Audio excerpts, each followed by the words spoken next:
when one car lives many lives.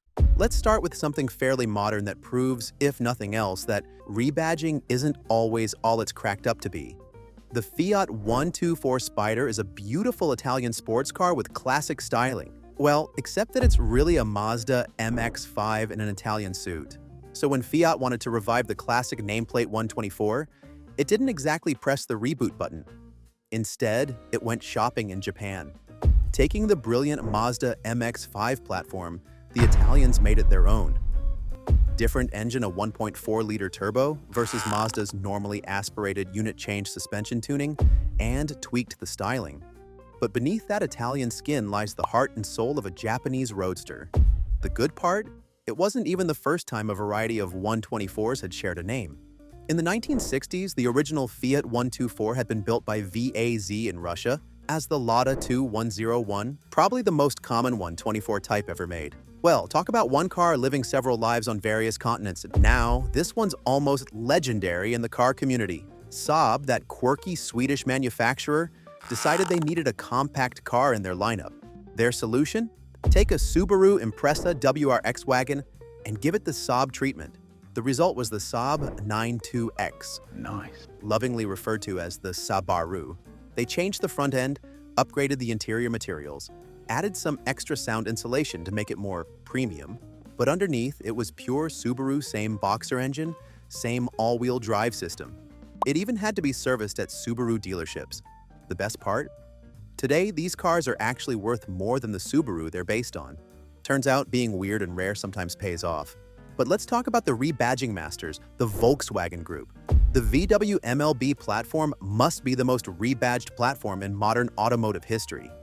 Take the Porsche Cayenne, take that badge off, and you land on the same platform as the Volkswagen Touareg, and the Audi Q7, and the Bentley Bentayga, and even the Lamborghini Urus. You heard it here first. Your neighbor's Touareg shares its basic DNA with a Lamborghini. But it gets even weirder than that. Each brand takes that platform and makes it entirely its own. The Bentayga becomes a sumptuous palace on wheels. The Urus becomes a super SUV that could dust real sports cars. The Cayenne becomes, well, a Porsche. It's like siblings that look absolutely nothing alike but share the same parents. Now this is where it gets wild. It's possible that the Chrysler K-car platform is the most rebadged platform in the history of the automobile. It started out as the humble Dodge Aries and the Plymouth Reliant. Then Chrysler got creative, stretching it, shortening it, and restyling it. By the end of it all, this single platform accounted for more than 50 different models. The Chrysler LeBaron, K-car, Dodge 400, K-car, Plymouth Caravel, you get the idea. K-car. They even made it into a minivan, the original Dodge Caravan.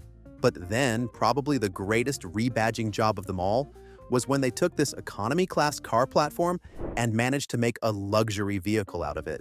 The Chrysler Imperial, a full-on luxury car riding on top of an economy car platform. That's kind of like taking a Honda Civic and turning it into a Rolls-Royce.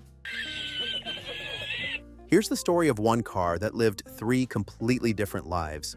The Chevrolet Cavalier started life as a straightforward American compact car. But then things got interesting. Toyota took the Cavalier, rebadged it, and sold it in Japan. Yes, you heard that right. A Chevrolet sold by Toyota in Japan. They even converted it to right-hand drive. But wait, there's more. The same car was sold in Mexico as the Pontiac Sunfire. 3 markets, 3 different identities, 1 car, and in each market, people thought they were getting something completely different. This has to be the most globally rebadged car ever. Take the Opel Astra, send it to the UK, and it's a Vauxhall Astra. Send it to Australia, and it's a Holden Astra. Send it to North America, and hello, Saturn Astra. Some versions even made it to South America as Chevrolets. In other words, one car, 5 different brands sold on 4 continents. Each version slightly tweaked for local taste, but underneath, they are all the same car. The automotive equivalent of wearing different dresses to different parties. Now, some more recent badge engineering. So, take the Infiniti QX30. Looks very much like a premium Japanese crossover, doesn't it? But it's actually a Mercedes-Benz GLA in wolf's clothing, same platform, engine and transmission, and, key fob. The best part? The car was actually designed by Infiniti, built in a Nissan factory, using Mercedes parts built to Mercedes quality control standards. It's like a Japanese chef cooking Italian food in a French kitchen. Yeah, boy. Remember Eagle? Chrysler's attempt at creating a new brand from rebadged cars? The Eagle Premier was actually a Renault 25. The Eagle Talon? A Mitsubishi Eclipse. The Eagle Summit? A Mitsubishi Mirage. Like they were collecting the world's cars and slapping a new badge on them and hoped nobody would notice. Of course, the ironic part here is that some of them were actually rather good. That Talon TSI AWD is a cult classic nowadays, proving sometimes a rebadged car can actually become more desirable than the original. Today, rebadging is far more subtle but very much alive.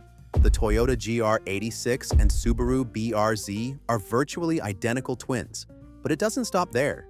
The BMW Z4 and Toyota Supra share rather more than just a base.